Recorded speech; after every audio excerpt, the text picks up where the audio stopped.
नमस्कार। आप सभी का इस कथा चैनल पर हार्दिक स्वागत है। जैसा कि हम जानते हैं, पीढ़ियों का टकराव, व्यक्ति का आत्मकेंद्रित होते जाना, ज़रूरत के हिसाब से रिश्ते नातों का निर्वाह, ये सब पिछले 50-60 वर्षों से समाज में हम प्रत्यक्ष देख रहे हैं। 1960 के बाद की कहानी विधा, जो नई कहानी के नाम से जानी जाती है, के केंद्र में यही मोह भंग और मूल्यों का पतन है। जब स्त्री वृद्ध होकर अशक्त हो जाती है तो परिवार में उसका कोई स्थान नहीं होता, जिसे भीष्म साहनी जी अपनी कहानी चीफ की दावत में दर्शा चुके थे। और इसी के साथ रिटायर हो चुके पिता की स्थिति भी हर परिवार में सम्मानजनक नहीं रह जाती। केवल स्त्रियां ही उपेक्षित नहीं हैं, वह पुरुष जो परिवार की आर्थिक ज़रूरतें पूरी करने में असमर्थ हो जाते हैं, उसे भी परिवार दरकिनार कर देता है। प्रस्तुत कहानी है एक पिता की, जो जीवन भर परिवार से दूर रहकर नौकरी करते हैं और रिटायरमेंट के बाद परिवार के साथ रहने का सपना संजोते हैं। क्या उनका सपना पूरा हुआ? क्या परिवार के साथ रहने का निर्णय सही साबित हुआ? आइए सुने प्रसिद्ध लेखिका उषा प्रियवंदा जी की प्रसिद्ध कहानी वापसी। गजाधर बाबू ने कमरे में जमा सामान पर एक नज़र दौड़ाई। 2 बक्सा, डोलची, बाल्टी। यह डिब्बा कैसा है गणेशी? उन्होंने पूछा। गणेशी बिस्तर बांधता हुआ कुछ गर्व, कुछ दुख, कुछ लज्जा से बोला, घरवाली ने साथ को कुछ बेसन के लड्डू रख दिए हैं। कहा बाबूजी को पसंद थे। अब कहाँ हम गरीब लोग आपकी कुछ खातिर कर पाएंगे। घर जाने की खुशी में भी गजाधर बाबू ने एक विषाद का अनुभव किया, जैसे एक परिचित स्नेह आदरमय सहज संसार से उनका नाता टूट रहा हो। गणेशी बिस्तर में रस्सी बांधता हुआ बोला, कभी कभी हम लोगों की भी खबर लेते रहिएगा। गजाधर बाबू ने कहा, कभी कुछ ज़रूरत हो तो लिखना गणेशी, इस अगहन तक बिटिया की शादी कर दो। गणेशी ने अंगोछे के छोर से आंखें पोंछी। अब आप लोग सहारा न देंगे तो कौन देगा? आप यहाँ रहते तो शादी में कुछ हौसला रहता। गजाधर बाबू चलने को तैयार बैठे थे। रेलवे क्वार्टर का यह कमरा, जिसमें उन्होंने कितने वर्ष बिताए थे, उनका सामान हट जाने से कुरूप और नग्न लग रहा था। आंगन में रोपे पौधे भी जान पहचान के लोग ले गए थे और जगह जगह मिट्टी बिखरी हुई थी। पर पत्नी, बाल बच्चों के साथ रहने की कल्पना में यह बिछोह एक दुर्बल लहर की तरह उठकर विलीन हो गया। गजाधर बाबू खुश थे, बहुत खुश। 35 साल की नौकरी के बाद वह रिटायर होकर जा रहे थे। इन वर्षों में अधिकांश समय उन्होंने अकेले रहकर काटा था। उन अकेले क्षणों में उन्होंने इसी समय की कल्पना की थी कि जब वह अपने परिवार के साथ रह सकेंगे। इसी आशा के सहारे वह अपने अभाव का बोझ ढो रहे थे। संसार की दृष्टि में उनका जीवन सफल कहा जा सकता था। उन्होंने शहर में एक मकान बनवा लिया था। बड़े लड़के अमर और लड़की कांति की शादियां कर दी थीं। 2 बच्चे ऊंची कक्षाओं में पढ़ रहे थे। गजाधर बाबू नौकरी के कारण प्राय छोटे स्टेशनों पर रहे और उनके बच्चे और पत्नी शहर में, जिससे पढ़ाई में बाधा न हो। गजाधर बाबू स्वभाव से स्नेही व्यक्ति थे और स्नेह के आकांक्षी भी। जब परिवार साथ था, ड्यूटी से लौटकर बच्चों से हंसते बोलते, पत्नी से कुछ मनोविनोद करते। उन सब के चले जाने से उनके जीवन में गहन सुनापन भर उठा। खाली क्षणों में उनसे घर में टिका नहीं जाता। कवि प्रकृति के न होने पर भी उन्हें पत्नी की स्नेहपूर्ण बातें याद आती रहती। दोपहर में गर्मी होने पर भी 2 बजे तक आग जलाए रहती और उनके स्टेशन से वापस आने पर गरम गरम रोटियां सेकती। उनके खा चुकने और मना करने पर भी थोड़ा सा कुछ और थाली में परोस देती और बड़े प्यार से आग्रह करती। जब वह थके हारे बाहर से आते तो उनकी आहट पाकर रसोई के द्वार पर निकल आती और उसकी सलज आंखें मुस्कुरा उठती। गजाधर बाबू को तब हर छोटी बात भी याद आती और वह उदास हो उठते। और अब कितने वर्षों के बाद वह अवसर फिर आया था, जब वह फिर उसी स्नेह और आदर के मध्य रहने जा रहे थे। टोपी उतारकर गजाधर बाबू ने चारपाई पर रख दी। जूते खोलकर नीचे खिसका दिए। अंदर से रह रह कर कहकहों की आवाज़ आ रही थी। इतवार का दिन था और उनके सब बच्चे इकट्ठे होकर नाश्ता कर रहे थे। गजाधर बाबू के सूखे चेहरे पर स्निग्ध मुस्कान आ गई। उसी तरह मुस्कुराते हुए वह अंदर चले आए। उन्होंने देखा कि नरेंद्र कमर पर हाथ रखे शायद गत रात्रि की फिल्म में देखे गए किसी नृत्य की नकल कर रहा था और बसंती हंस हंस कर दोहरी हो रही थी। अमर की बहू उन्मुक्त रूप से हंस रही थी। गजाधर बाबू को देखते ही नरेंद्र धप से बैठ गया और चाय का प्याला उठाकर मुंह से लगा लिया। बहू को होश आया तो उसने झट से माथा ढक लिया। केवल बसंती का शरीर रह रहकर हंसी दबाने के प्रयत्न में हिलता रहा। गजाधर बाबू ने मुस्कुराते हुए उन लोगों को देखा, फिर कहा, क्यों नरेंद्र, क्या नकल हो रही है? नरेंद्र ने सिर पिटाकर कहा, कुछ नहीं बाबूजी।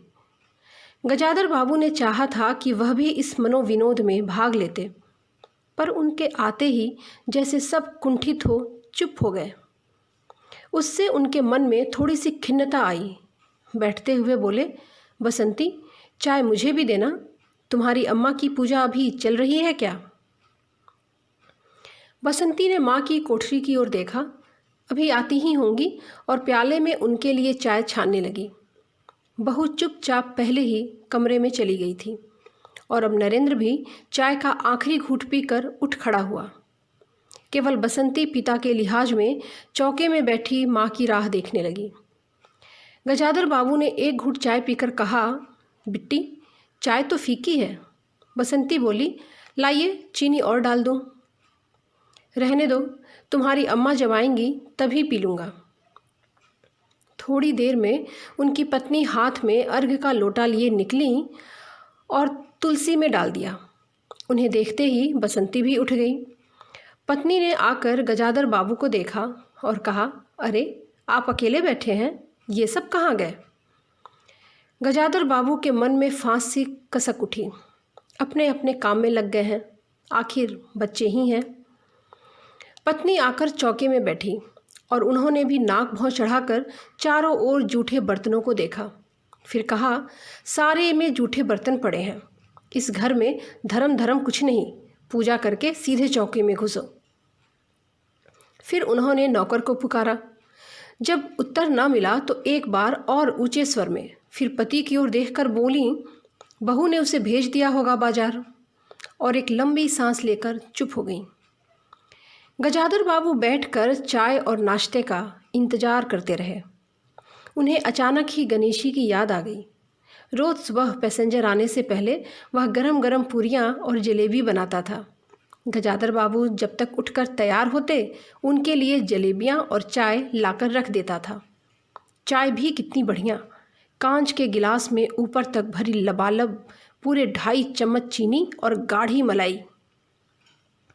पैसेंजर भले ही रानीपुर लेट पहुँचे, गणेशी ने चाय पहुँचाने में कभी देर नहीं की।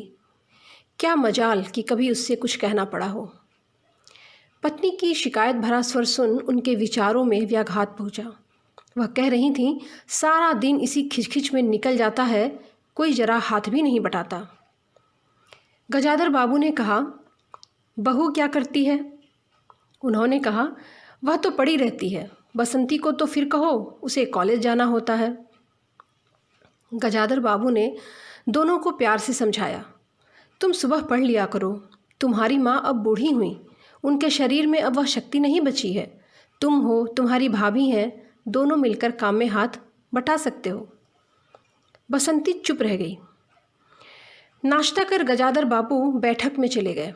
घर छोटा था और ऐसी व्यवस्था हो चुकी थी कि उसमें गजाधर बाबू के रहने के लिए कोई स्थान नहीं बचा था।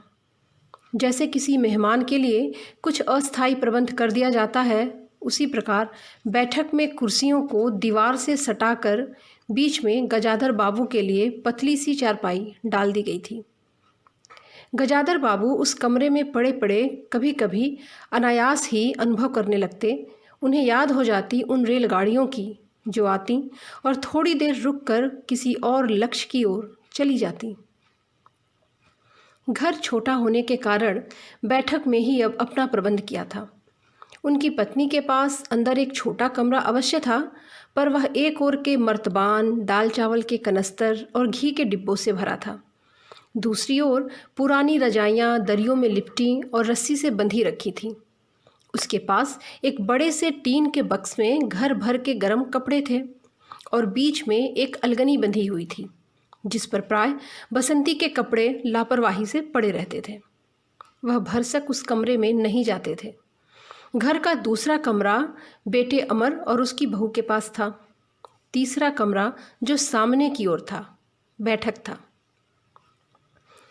गजाधर बाबू के आने से पहले उसमें 3 कुर्सियों का सेट था, जिस पर नीली गद्दियाँ और बहू के हाथों के कड़े कुशन थे। जब कभी उनकी पत्नी को कोई लंबी शिकायत करनी होती तो वे अपनी चटाई बैठक में डाल पड़ जाती थी। वह एक दिन अपनी चटाई लेकर आ गई। गजाधर बाबू ने घर गृहस्थी की बातें छेड़ी। वह घर का रवैया देख रहे थे। बहुत हल्के से उन्होंने कहा कि अब हाथ में पैसा कम रहेगा, कुछ खर्च कम करो। सभी खर्च तो वाजिब हैं, किसका पेट काटूं? यही जोड़ गांठ करते बूढ़ी हो गई, न मन का पहना न ओढ़ा। गजाधर बाबू ने आहत और विस्मित दृष्टि से पत्नी को देखा। उनसे अपनी हैसियत छिपी नहीं थी। उनकी पत्नी तंगी का अनुभव कर उसका उल्लेख करती, यह तो स्वाभाविक था, लेकिन उसमें सहानुभूति का पूर्ण अभाव गजाधर बाबू को बहुत खटका। उनसे यदि राय बात की जाए कि प्रबंध कैसे हो तो उन्हें चिंता कम, संतोष अधिक होता, लेकिन उनसे तो केवल शिकायत की जाती थी, जैसे परिवार की सब परेशानियों के लिए वही जिम्मेदार थे। उन्होंने कहा, तुम्हें किस बात की कमी है अमर की माँ? घर में बहू है, बच्चे हैं, सिर्फ रुपए से ही तो आदमी अमीर नहीं होता। गजाधर बाबू ने कहा और कहने के साथ ही अनुभव किया। यह उनकी आंतरिक अभिव्यक्ति थी, ऐसी कि उनकी पत्नी नहीं समझ सकती। पत्नी ने आंखें मूंदी और सो गई। गजाधर बाबू बैठे हुए पत्नी को देखते रहे। यही क्या थी उनकी पत्नी, जिसके हाथों के कोमल स्पर्श, जिसकी मुस्कान की याद में उन्होंने संपूर्ण जीवन काट दिया था। उन्हें लगा कि लावण्यमयी युवती जीवन की राह में कहीं खो गई और उसकी जगह आज जो स्त्री है वह उनके मन और प्राणों के लिए नितांत अपरिचित है।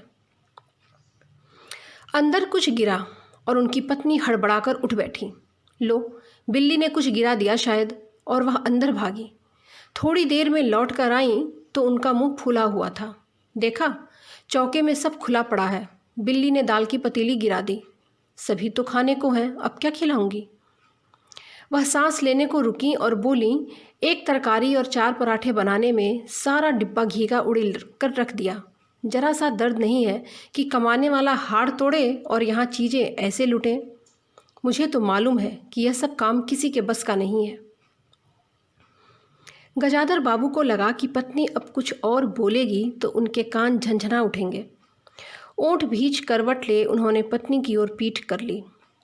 रात का भोजन बसंती ने जानबूझकर ऐसा बनाया कि कौर तक निगला न जा सके।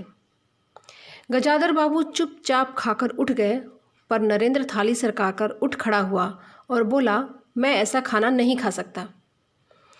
बसंती तुनक कर बोली, तो न खाओ, कौन तुम्हारी खुशामद करता है? नरेंद्र चिल्लाया, तुमसे खाना बनाने को कहा किसने था? बाबूजी ने। बाबूजी? उनको बैठे बैठे यही सूझता है। बसंती को उठाकर माँ ने नरेंद्र को मनाया और अपने हाथ से कुछ बनाकर खिलाया। गजाधर बाबू ने पत्नी से कहा, इतनी बड़ी लड़की हो गई और उसे खाना बनाने तक का शौर नहीं आया? अरे, आता तो सब कुछ है, करना नहीं चाहती। पत्नी ने उत्तर दिया। अगली शाम माँ को रसोई में देख कपड़े बदलकर बसंती बाहर आई तो बैठक से गजाधर बाबू ने टोक दिया, कहाँ जा रही हो? बसंती ने कहा, पड़ोस में। गजाधर बाबू ने कड़े स्वर में कहा, कोई ज़रूरत नहीं है, अंदर जाकर पढ़ाई करो। कुछ देर अनिश्चित खड़े रहकर बसंती अंदर चली गई। गजाधर बाबू शाम को रोज़ टहलने चले जाते थे। लौट कर आए तो पत्नी ने कहा, क्या कह दिया बसंती से? शाम से मुँह लपेटे पड़ी है, खाना भी नहीं खाया। गजाधर बाबू खिन्न हो गए। पत्नी की बात का उन्होंने कुछ उत्तर नहीं दिया। उन्होंने मन में निश्चय कर लिया कि बसंती की शादी अब जल्दी ही कर देनी है। उस दिन के बाद बसंती पिता से बची बची रहने लगी। जाना होता तो पिछवाड़े से जाती। गजाधर बाबू ने 2-1 बार पत्नी से पूछा तो उत्तर मिला, रूठी हुई है। गजाधर बाबू को रोष हुआ। लड़की के इतने मिजाज, जाने को रोक दिया तो अब पिता से बोलेगी नहीं। फिर उनकी पत्नी ने ही सूचना दी कि अमर अब अलग रहने की सोच रहा है। गजाधर बाबू ने चकित होकर पूछा, क्यों? पत्नी ने साफ साफ उत्तर नहीं दिया। अमर और उसकी बहू की शिकायतें बहुत थीं। उनका कहना था कि गजाधर बाबू हमेशा बैठक में ही पड़े रहते हैं, कोई आने जाने वाला हो तो कहीं बिठाने को जगह नहीं। अमर को अब भी वह छोटा समझते थे और मौके बेमौके टोक देते थे। बहू को काम करना पड़ता था। हमारे आने से पहले भी कभी ऐसी बात हुई थी? गजाधर बाबू ने पूछा। पत्नी ने कहा, नहीं। पहले अमर घर का मालिक बनकर रहता था, बहू को कोई रोक टोक नहीं थी। अमर के दोस्तों का प्राय यहीं अड्डा जमा रहता। अंदर से नाश्ता चाय तैयार होकर आता जाता रहता था। बसंती को भी यही सब अच्छा लगता था। गजाधर बाबू ने बहुत धीरे से कहा, अमर से कहो जल्दबाजी की कोई ज़रूरत नहीं है। अगले दिन वह सुबह घूम कर लौट कर आए तो उन्होंने पाया कि बैठक में उनकी चारपाई नहीं है। अंदर जाकर पूछने ही वाले थे कि उनकी दृष्टि रसोई के अंदर बैठी पत्नी पर पड़ी। उन्होंने यह कहने को मुंह खोला कि बहू कहाँ है, पर कुछ याद करके चुप हो गए। पत्नी की कोठरी में झांका तो अचार, रजाइयों और कनस्तरों के बीच अपनी चारपाई लगी पाई। गजाधर बाबू ने कोट उतारा और कहीं टांगने को दीवार पर नज़र दौड़ाई, फिर उसे मोड़कर अलगनी के कुछ कपड़े खिसका कर एक किनारे टांग दिया। कुछ खाए बिना ही वह अपनी चारपाई पर लेट गए। कुछ भी हो, तन आखिरकार बूढ़ा ही था। सुबह शाम कुछ दूर टहलने अवश्य चले जाते, पर आते जाते थक उठते थे। गजाधर बाबू को अपना बड़ा सा क्वार्टर याद आ गया। निश्चित जीवन। सुबह पैसेंजर ट्रेन आने पर स्टेशन की चहल पहल, चिर परिचित चेहरे और पटरी पर रेल के पहियों की खटखट, जो उनके लिए मधुर संगीत की तरह था। तूफान और डाक गाड़ी के इंजनों की चिंगाड़ उनकी अकेली रातों की साथी थी। सेठ रामजी मल की मिल के कुछ लोग कभी कभी पास आकर बैठते, वही उनका दायरा था और वही उनके साथी। वह जीवन अब उन्हें एक खोई निधि सा प्रतीत हुआ। उन्हें लगा कि वह जिंदगी के द्वारा ठगे गए हैं। उन्होंने जो कुछ चाहा उसमें से उन्हें एक बूंद नहीं मिली। लेटे हुए वह घर के अंदर से आते विविध स्वरों को सुनते रहे। बहू और सास की छोटी सी झड़प, बाल्टी पर खुले नल की आवाज़, रसोई के बर्तनों की खटपट और उसी में 2 चिड़ियों का वार्तालाप। अचानक ही उन्होंने निश्चय कर लिया कि अब घर की किसी बात में दखल नहीं देंगे। यदि गृह स्वामी के लिए पूरे घर में एक चारपाई की जगह नहीं है तो यहीं पड़े रहेंगे। अगर कहीं और डाल दी गई तो वहाँ चले जाएंगे। यदि बच्चों के जीवन में उनके लिए कोई स्थान नहीं तो अपने ही घर में परदेसी की तरह पड़े रहेंगे। और उस दिन के बाद सचमुच गजाधर बाबू कुछ नहीं बोले। नरेंद्र रुपए मांगने आया तो बिना पूछे उसे रुपए दे दिए। बसंती काफ़ी अंधेरा हो जाने के बाद भी पड़ोस में रहती तो भी उन्होंने कुछ नहीं कहा।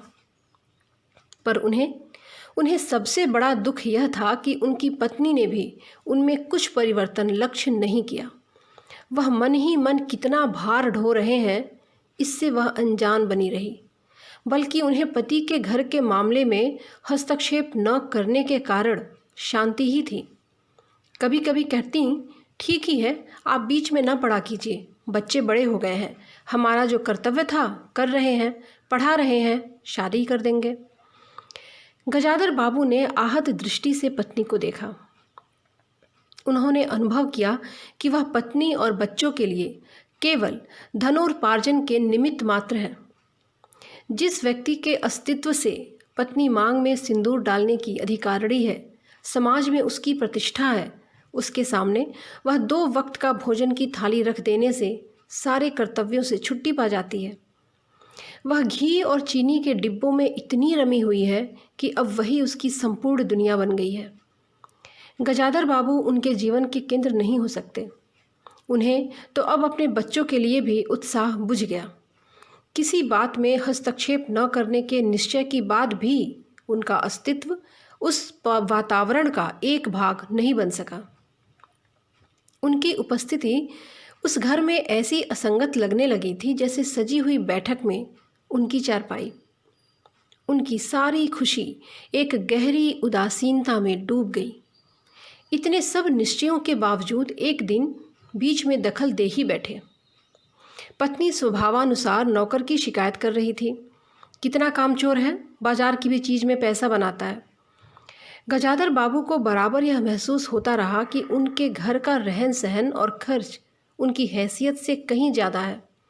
पत्नी की बात सुनकर कहते कि नौकर का खर्च बिल्कुल बेकार है, छोटा मोटा काम है, घर में 3-3 मर्द हैं, कोई ना कोई कर ही देगा। बस उन्होंने उसी दिन नौकर का हिसाब कर दिया। अमर दफ्तर से आया तो नौकर को पुकारने लगा। अमर की बहू बोली, बाबूजी ने छुड़ा दिया है। क्यों? कहते हैं कि खर्च बहुत है। यह वार्तालाप बहुत सीधा सा था, पर जिस टोन में बहू ने कहा, गजाधर बाबू को खटक गया। उस दिन जी भारी होने के कारण गजाधर बाबू टहलने नहीं गए। आलस्य में उठकर बत्ती भी नहीं जलाई।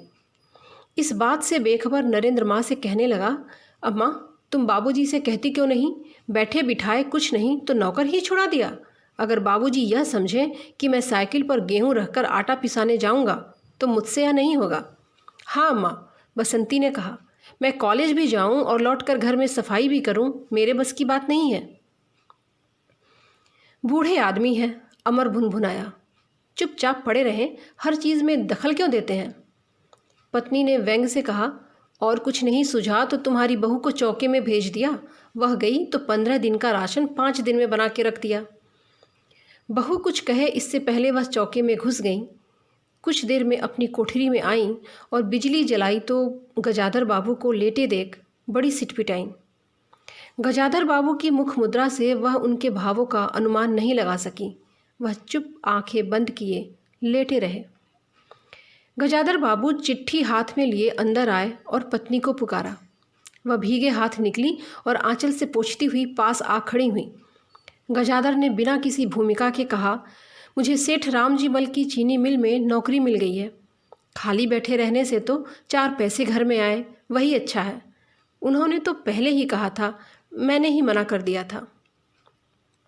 फिर कुछ रुककर जैसे बुझी हुई आग में चिंगारी चमक उठे, उन्होंने धीमे स्वर में कहा, मैंने सोचा था कि बरसों तुम सबसे अलग रहने के बाद अवकाश पाकर परिवार के साथ रहूँगा। खैर, परसों जाना है, तुम भी चलोगी? पत्नी ने सक पकाकर कहा, मैं चलूँगी तो यहाँ का क्या होगा, इतनी बड़ी गृहस्थी, फिर सयानी लड़की। बात बीच में काटकर गजाधर बाबू ने हताश स्वर में कहा, ठीक है, तुम यहीं रहो, मैंने तो ऐसे ही कहा था, और गहरे मौन में डूब गए। नरेंद्र ने बड़ी तत्परता से बिस्तर बांधा और रिक्शा बुला लाया। गजाधर बाबू का टीन का बक्सा और पतला सा बिस्तर उस पर रख दिया गया। नाश्ते के लिए लड्डू और मठरी की डलियां हाथ में लिए गजाधर बाबू रिक्शे पर बैठ गए। एक दृष्टि उन्होंने अपने परिवार पर डाली, फिर दूसरी ओर देखने लगे और रिक्शा चल पड़ा।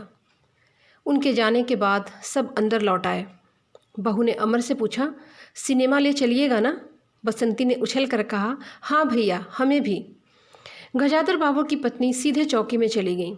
बची हुई मठरियों को कटोरदान में रखकर अपने कमरे में लाईं और कनस्तरों के पास रख दिया। फिर बाहर आकर कहा, अरे नरेंद्र, बाबू की चारपाई कमरे से निकाल दो, उसमें चलने तक की जगह नहीं है।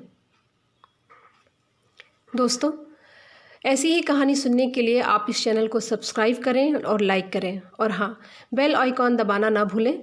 इससे आपको मेरी कहानी मिलेगी सबसे पहले। कहानी सुनने के लिए आप सभी का बहुत बहुत शुक्रिया।